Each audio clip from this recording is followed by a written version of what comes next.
a lot of people asked us in the past, also in INSEA, but also our customers and people watching us, that we should do something on onboarding. Last time we did was a couple of years ago, I think. So we thought, yeah, let's look at it once again, and maybe from some new angles. Yes. So first, a couple of facts. We've shared those facts on social media before, but some of them are new. That one was mind-blowing. I think 43% of new hires waited over a week to get their workstations kind of like get set up. So you come to work, you can't do anything, and you just have to wait, which is lame. Kind of lame. Yeah. But I've seen similar cases, right? I mean, we see them every day. But also, like if you go on social media, you see those very cool welcome packages when you come to your desk on your first day at Facebook, and you've got there's your computer and some merch and your cup and a box of chocolates from colleagues and whatnot. So yeah, it's all about preparations, but apparently not everyone does that. Another one is that 58% of companies focus on process and paperwork in the course of onboarding. So for a lot of companies, onboarding is about making sure that you signed everything, that you're not liable, if you fall on the stairs or something, and that you have access to all the systems and stuff. But no one really cares if you know what you're going to be doing, or if you feel comfortable with that, or pretty much anything about you. It's about paperwork around you. And us covering all the compliance basis, so to say. Which I think is very typical of HR departments if they take care of onboarding. But if we talk about learning and development, we are, as L&D people, we are way better at taking into account the human factor. So it's easier to... And we got hit first by the line managers saying these guys are not ready. Yeah. You've been torturing them for 3 weeks during onboarding, but the person could as well start the first day in my department, because what's the difference? What have you done there? The difference is the paperwork is in place. Sorry, Sergey, technical issue. We're recording it like that. Oh, very cool. So I probably need to share my different screen. What about this one? Sorry guys for that. Or does it work now? No, it works, but we're just... No, I mean... The screen will be this one. That screen is now being shared. Okay, yeah, it's better. Sorry. I have two screens. Okay. Nice. And if people are waiting for their laptop for the for a week, then definitely their onboarding will long longer than 1 day, right? Yeah. So. Probably, because of that. Right. Now, we'll be talking about onboarding in general, but I wanted to start with mentioning a few cases where same things are applicable. Not, typically we think about onboarding in terms of, we hire a new person. That person needs to be trained to either do their job, or if they know their job, they need to be trained how to work within this company specifically, processes and culture and whatnot. That's kind of obvious. But also what you can do, you can actually train people before you hire them. So what you can do is say, well, as part of your hiring process, you get access to this online training. This is where digital training comes in. And you have to complete it, and your results will be part of your hiring process. We'll discuss them in the final interview. And I think this is cool for a number of reasons. Money? Costs? Money. You are not paying them the salary for that time. Also, it gives them a little bit of preview for what they are going to expect in their job, and it's. I think we'll talk about this. But you need to have. But I think important thing here is that you need to have this employer branding, so that people really want to get into your company, and therefore they would invest their kind of time and effort into this. Of course, it depends on whether we are, in the buyers or sellers markets. If you are struggling to attract anyone, and then you say, You also have to spend a week training for this job that we are barely getting you into. Then probably you're gonna fail. But depending on what market you're in, what company you're in, the position, people might be lining up for this job. Right? Yeah, and this gives you a kind of also a selection tool. It's a very effective selection tool because it gives everyone a glimpse into their real job. All right, so another one when onboarding comes into place is mergers and acquisitions, where one company buy another one, and you need to suddenly onboard like a whole organization of different people. It happens more often than you think. Some companies change brands, merge and so on, but a lot of companies are actually growing by acquisitions. A lot of IT companies, for example, we'll probably come back to this example. We have an IT client in Estonia who are growing essentially by buying new companies with new people, and therefore they need to onboard those people into them, across distances and cultures and whatnot. It's a challenge. And then there's reboarding. Yes. I put it in here because you told me, but can you remind me what reboarding is? It's an interesting idea which I came across working on a project in Sweden some time ago, where the company understood that they were growing and changing what they're doing and kind of building the company quite rapidly. And basically people who are entering the company today, they have a completely different type of onboarding. They are being taught completely different things from those guys who started in the company a couple of years ago or 10 years ago. So what they understood, it creates a kind of a cultural mismatch.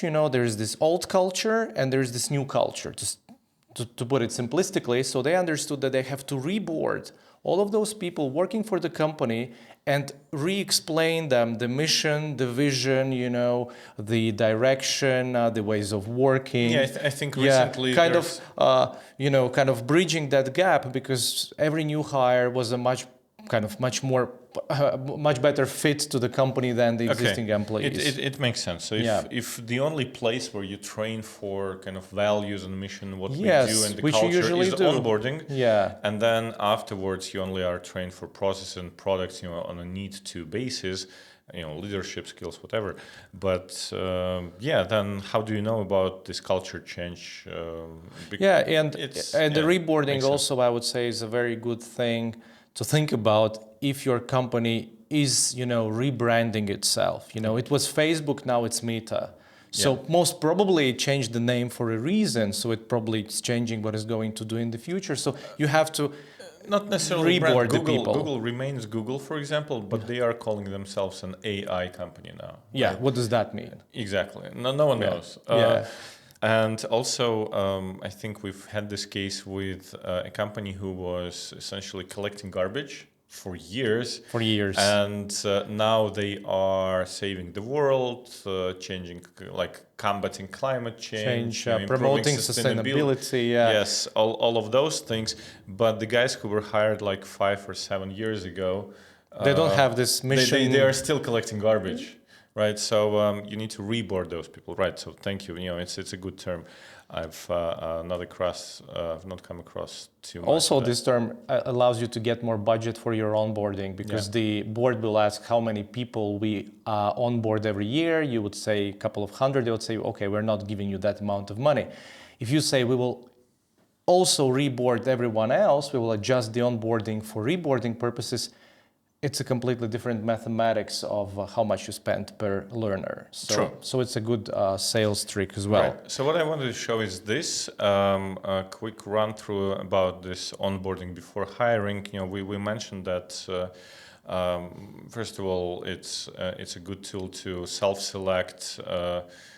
So people who hated this training will probably stop applying, right? Because otherwise, how do they know about the company? Maybe that training is, too fun for them, or maybe it's too boring, maybe it's too technical. Or if it reflects your company culture, or if in that training you're training them, maybe the job ad was talking about you will be the customer manager, but the training is 90% about cold selling on the phone.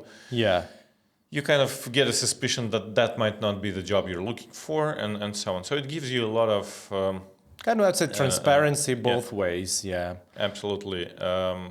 And of course, if people fail at that training, if they really need to complete, or just the fact that they were too lazy to complete that, it's already a good indication. It's already a good indication that probably it's not a great match.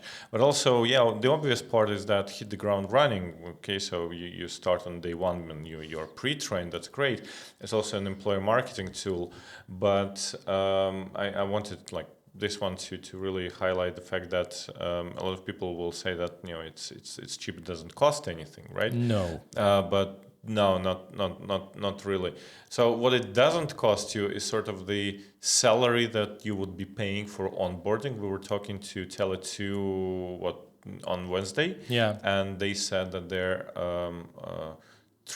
before digital and after digital training, they had 19 face-to-face classroom days of training per employee per year, and then with digital training it went to 10. I guess that a lot of that was the onboarding part. So, definitely a big part of it, yeah.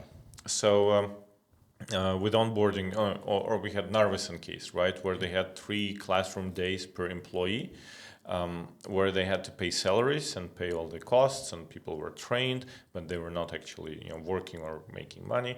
And then they replaced this with kind of a blended approach. Blended approach where there's one classroom day. I think so. And then everything else is online before that. And I think what they do, they actually make it available to you kind of very, very early in the process. Probably not before you're hired, but very early in the process. Yeah. So it kind of doesn't cost you anything. But it still costs. If you go out there before hiring, you need to understand that this is a marketing endeavor, right? So it means that you need to invest way more than you would in your typical learning.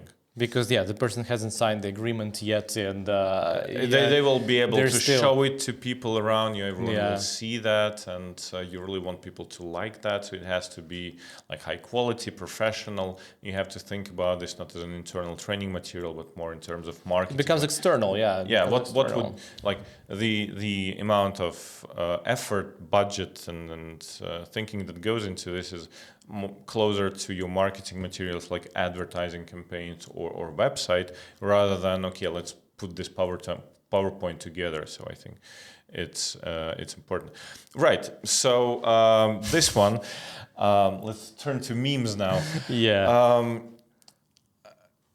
I was in this conference a few years back, and we did this exercise. We were talking about instructional design in general, but also we're talking about learner goals and the usual stuff.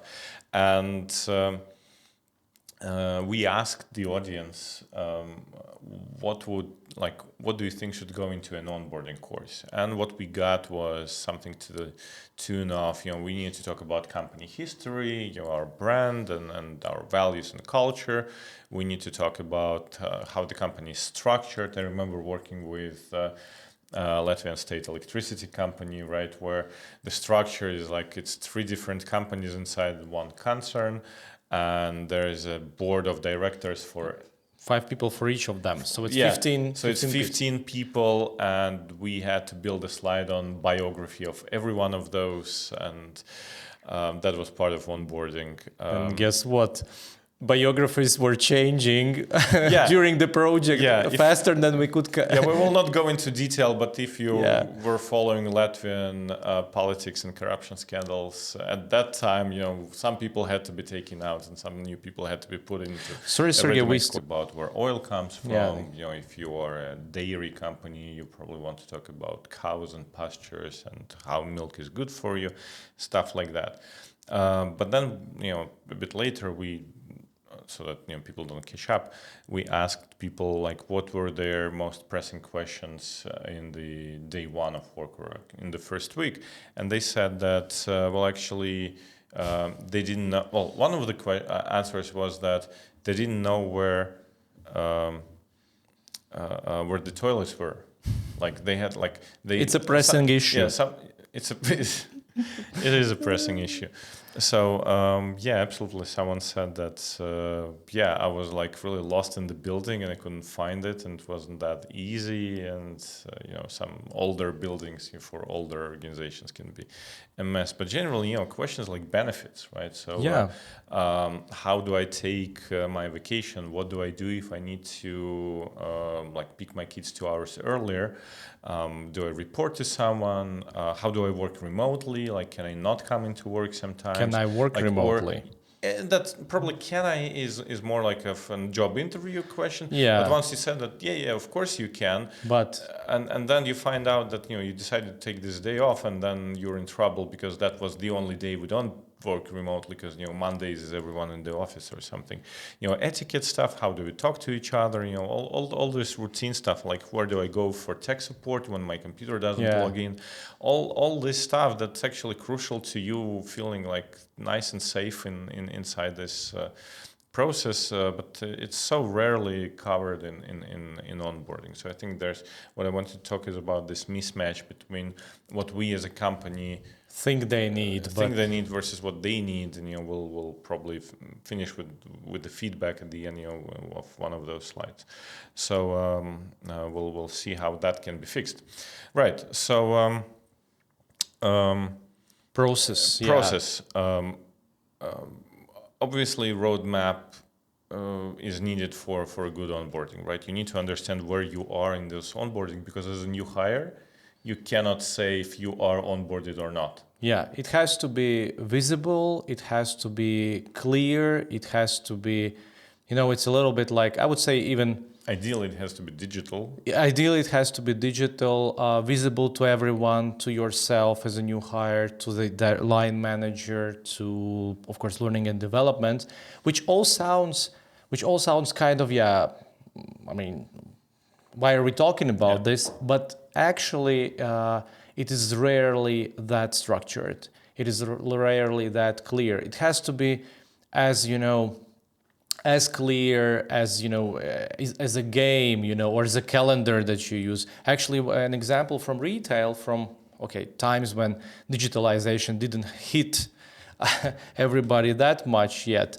was that they basically understanding that they don't have a system. They don't have a system where to have it digitally, structured. They just had, an A4, A5 kind of a paper printed where it was just, drawn like a map, basically like a progress, so that people can see, okay, this is Monday, this is Tuesday, this is Wednesday, because they understood that people get lost in the onboarding. They don't understand how long, they kind of know how long it will go, but they don't know if they are onboarded or not, as you said. So it's important kind of to take this stress away, because you cannot learn anything if you're stressed about the process. We know that. Yes, and I also had a story about the end goal. So I was going, like, I have a hobby. I try to write electronic music. It's typically not great, but I enjoy the process. And at one point, I decided that I need to educate myself, and I went through like couple of courses maybe. Some of them were like free, some of them were like I actually paid money for it. All of them were online. I didn't go anywhere physically, but I was always like going through them, and I learned so much, and I still don't know if I actually can do anything. And what I do, I don't feel like I'm really getting better at the end result, or maybe I am. How do I tell? So I was always a little bit confused in that sense, until I found one course. Actually, it was like a birthday present to me, where the course was not about learning to make music. It was about making your first track. Okay. And one of my problems was that despite spending a couple of years with that, I had no tracks. I had a lot of drafts. I knew a lot of things. I played with a lot of technologies, but I never had like a track that I would put on my SoundCloud page and say, okay, this is the track that I made. Everything was like anywhere between 10 and 99% complete, and more ideas than actual stuff. So yeah, that was the promise of that course was that in 4 weeks you'll make your first track. In week 1 you'll do this, in week 2 you'll do that, and you'll go through the whole process in 4 weeks, and you will end up having like a track. And they did deliver, right? Because of this structure. They didn't tell me anything new. In fact, like probably like 95% of what was in there, I just knew myself before that, and. But I ended up with the track in the end, and I was so happy, like incredibly happy. It was like best value for money that I ever gotten out of all those courses, including free ones. So in terms of onboarding, I think it's important to have an end goal which is tangible for an employee. Not just that, okay, you will be in the process of onboarding for 7 days, and then you're onboarded. Or you will go through all those checkboxes and you will be onboarded. But you can say you will be onboarded when you make your first sale. The goal of this onboarding is that you make your first sale in this company. Yeah. And to do that, we will talk about this and that, and you'll meet with these people, and you'll probably learn about products, and you'll learn about this, and that. But the onboarding is completed when you're done with your first sale. So for managers, it could be you've started official on your first project, right? So now you're ready to actually manage a project. Or as a project manager, you're ready to take on your first project on your own. So this is when onboarding ends. Yes. So it's like a solo flight for a trainee pilot. Right? And I think that is a very good way also to make sure that this onboarding is, as you said, practical and helpful to the learner, because then it's very easy to say what is in the onboarding that should be in the onboarding and what we can just skip because it's not contributing towards that goal. Yes. And let's be honest, knowing company history does not contribute it to that goal. What contributes to the goal is the history why legal department hates sales department in this company. That history is important, right? For example, I don't think it has to be that radical, because of course, maybe the culture and values do not contribute directly to your first sale. No. But it's a good guideline. It's a good guideline, of course. So ideally, your digital onboarding process will end up with like a tangible goal. Right. Another quality of a good onboarding process, we think, is the emotional part, which is often overlooked. Like we said in the beginning, a lot of onboarding is focused on paperwork and compliance. The other part, like the biggest part, is focused on kind of products, processes, and the technical skills that you need to be able to work efficiently in this company. But then there's the emotional part. I think at the end of onboarding, you should be able to say that I feel confident that I will be doing a good job here. I feel safe around whatever these machines or these people or these clients, or how we do things here. That I'm not doing something stupid. Yes, I feel safe. It's not just confidence and not feeling stupid, but really feeling safe. A lot of new hires, even a year in many companies, will say that I still don't know if I'm doing a good job when I'm talking to a client, and I hate talking to clients because they look at me like, who are you? You're like 19, you've been working here for half a year. Let me talk to like a real person. Something like that. So probably this is something that needs to be dealt on a larger scale, but onboarding can also help with that. And then just feeling welcome. I think feeling welcome is an important part. We had this, I think it was IF, the insurance company, where on the first slide of their first onboarding course that you see in the company, there's a CEO who is not talking about big things for 5 minutes, but he's there for 30 seconds, and the only thing that he says that very kind of Scandinavian, I am so grateful to you for joining this company.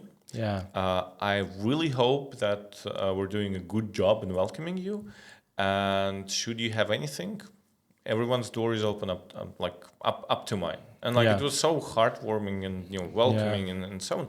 And that after that, you're ready to consume any amount of like technical stuff that you really need to dig in and so on, because I think it's really motivational through welcoming. So that was very cool. Yeah, because people don't, I would just add that people, when they start in a new company, most of them, the only emotion they will have on the first day, apart from maybe euphoria of starting in this great company, is actually confusion. Because they will be confused by abbreviations, by strange jargon, by not knowing anyone, So what you have to think about is really helping them get past that confusion. Yeah, abbreviations are like a curse. I think that a good onboarding should include like a glossary of terms that we use within this company, because some of them will be super confusing. Super confusing, and like you can't really Google them, or if you're not in that industry. And I mean, so many abbreviations you Google and you're not sure. Do they really mean that? Yes. Or if you are sure that they mean that, and then they don't. Yeah.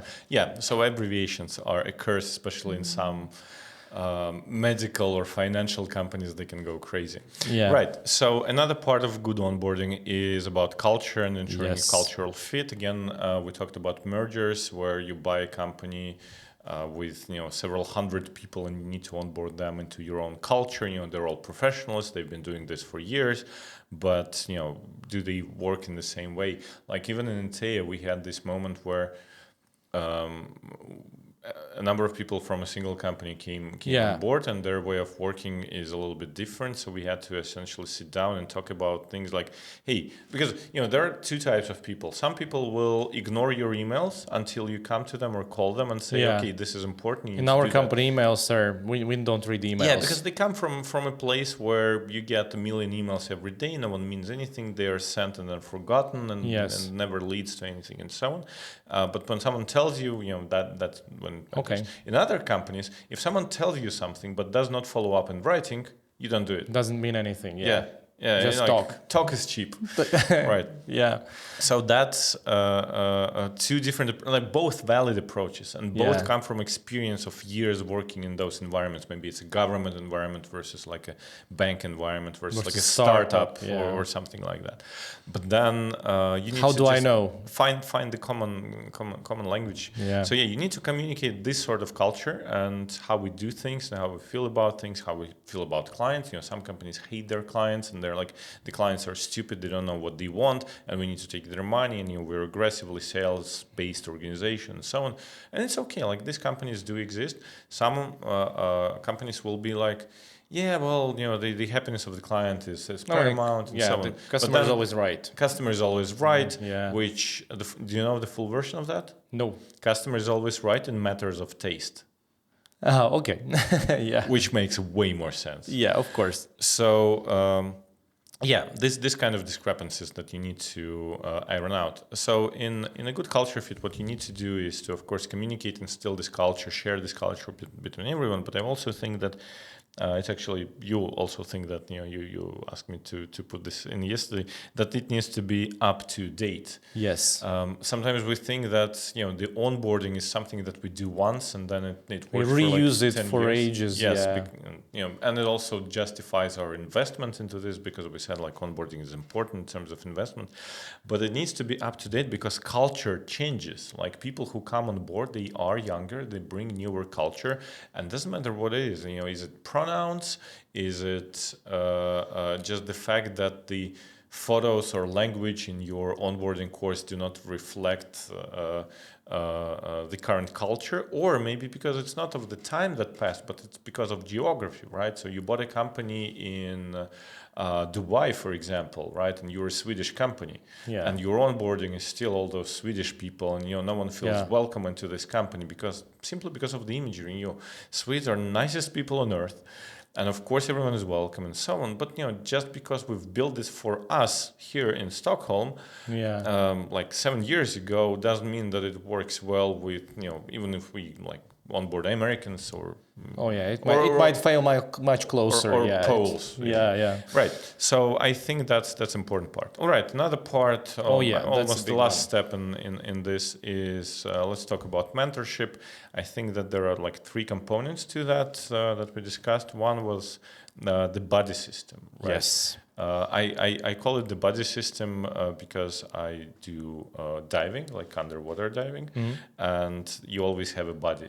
Like you have to be specifically certified to be able to do it alone, and even if you are, you typically don't do it alone. It's easier to have like a peer who will just look you over and check you, even if they have less experience. It's nice to have an extra set of eyes.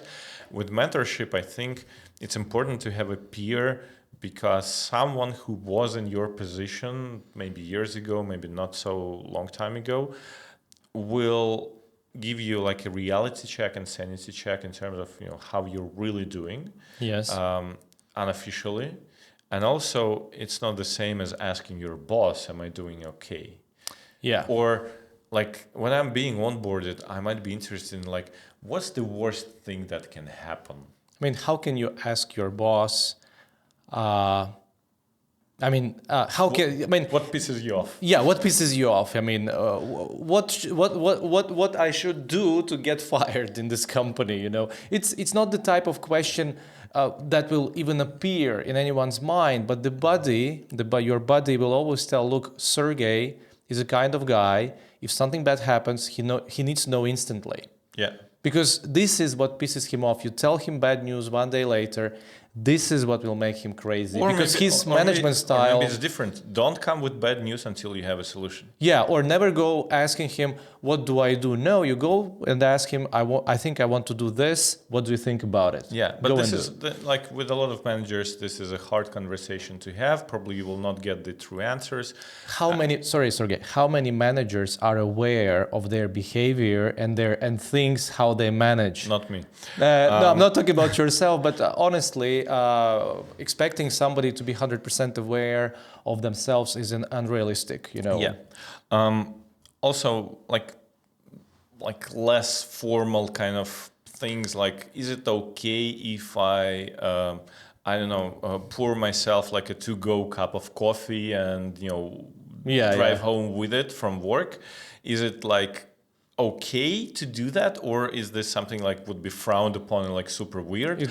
Going to your boss and talking about this is like to your line managers is weird. But asking a colleague, but then who do you ask? Ideally, it's a colleague who's available to you on purpose, and it's the colleague that we've pre-selected as a mentor because they are nice to talk and they want to do this stuff, and they've also have experience with this, and also, by the way, they've been trained, right? Yeah, that is super important. You don't throw a newbie onto somebody and say deal with it. Yeah. That is the worst kind of onboarding you can get, because it will, first of all, you'll be dependent on that particular buddy's abilities to onboard. And second of all, it will be most times it will be a disturbance because that person is not planning for it. I'm doing my job. Yeah, they will not. Like, I've been in this situation. My very first job, like it was a summer job at a bank. I was thrown into a credit department with like maybe 7 people, and everyone had their job. Everyone was busy, and I was there like a nuisance to them for a whole month. And no one wanted to really like talk to me because like what do I have to contribute, and like can I help them? Probably no, unless they spend some time training me to do something. And but you'll be there for 4 weeks. I was like 17. I had to like I didn't know how to use a photocopier. It was also in the 90s, and I didn't like I knew how to use computers. I was really good at it, but with a photo like this big office machine with thousands of buttons, thousands of buttons, and you need to scan your badge to copy, and there's like 15 trays of different papers, and it was crazy, and like someone just takes mercy and just says, just go ahead and copy this. I need this copied in like 5 copies of each page and so on. And then I almost cry like next to this Xerox machine until someone just comes along and just helps me out. And then again, they didn't help me out. They just did the copies. They didn't train you. They didn't train me. They did everything quickly, and I was like, yeah, that is amazing, but I still don't know. Get lost. Yeah. So it's also about setting expectations for every absolutely. party. So mentorship has to be kind of like organized and controlled. And if you are building an onboarding program digitally, don't forget to include the train the mentor course into that as well. Another part that we wanted to mention is onboarding versus training. I think it's pretty simple. A lot of things that will be in onboarding, like product training, for example, already exist in the company. And there are two kind of ways to do it wrong. One is when you duplicate almost everything. So you do this product training on everything for the new guys, and then there is a different product training that they will see later anyhow, and there will be discrepancies, they will not be updated at the same time, and then it's just double work, double budget, versus the fact that you say, well, okay, this we already have. You go there and you'll read about this in the product courses, and the procedure courses are there, and the security courses are there. So your training is essentially just navigation map to different parts of training that already exists, which again might not be optimal. So you have to consider this balance of what you want to include in onboarding specifically, without creating like a full copy of your training program otherwise. Personalization, right? I think there is an Xperia. Jesus Christ. Let's go to Xperia for simplicity. Xperia TM. You heard it here first, guys. So in terms of personalization, of course, ideally this training needs to be kind of personalized. All new hires are different, and if you're training more than new hires, that's even a bigger complexity. And some people, obviously, like the one thing that you can kind of make a switch on is, do they have prior experience? If you're trained, if it's a person who worked like for 10 years in the same industry, in the same job, they're switching jobs, you probably need to train them on how this thing works in your company, not their job. If someone who's just starting this new job, and they don't have prior experience with this particular job role, then probably you need to train them on this job role if that was your policy to hire these people. So you can train on that. Then of course job roles, probably you train like a cashier in a supermarket, different from a store manager, and then different from a back office financial analyst when onboarding, but maybe not. Maybe it's the same. Maybe our onboarding is... So you need to think about that. Obviously locations, maybe if you're doing onboarding in 3 Baltic states, it has to be 3 different onboardings. Or probably, or tweaked, but you have to and so on. Take it into account. Yes, you need to think about that. Or maybe if you got in your onboarding course from Finland, and now you have to implement this in 3 Baltic states and Poland, it's not just about translation. No. It's about like thinking how can we adapt it.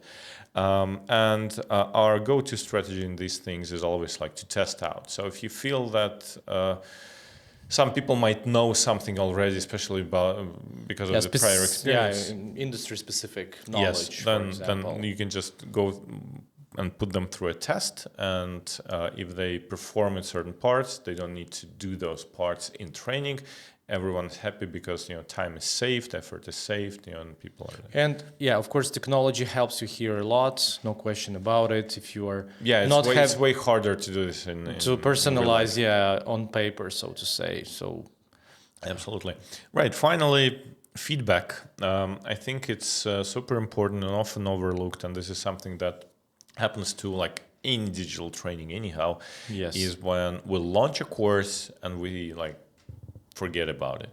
We need to follow up. We need to understand. And with onboarding, it's not just about the course. There are, I think, 3 conversations that you need to have. I think conversation number 1 is to talk to the onboarded employee as soon as the onboarding finishes, while it's all fresh, while the frustrations are there, while the wow factor is there. You need to ask them like what was good and bad, and so on. We can talk about like feedback structure separately.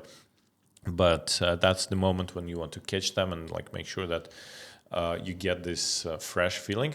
But then, more importantly, you need to catch them like maybe 3, 4, 6 months later when they've already been doing this job for some time. And then you ask them, well, remember that onboarding? Yeah. Was it helpful at all? And even if they were super excited about the onboarding process and they really liked it, months ago, now they will tell you, look, let's be honest, that was great, but this job is entirely different, and it's not what I expected. And this company is entirely different from what you're talking about. Or you missed this whole huge part, which is really important, and I had to be trained on the job. And then the third part that you need to talk to are the line managers. You need to be aware of what they think about people that you've onboarded. If those people come kind of like job ready, or they need to be retrained or trained extra and so on, you need to understand that. So these are like 3 feedback points that you want to collect. Right, and I think that's it for today. We've run 12 minutes extra because of the questions in the beginning, but I'll probably cut it out for the YouTube version.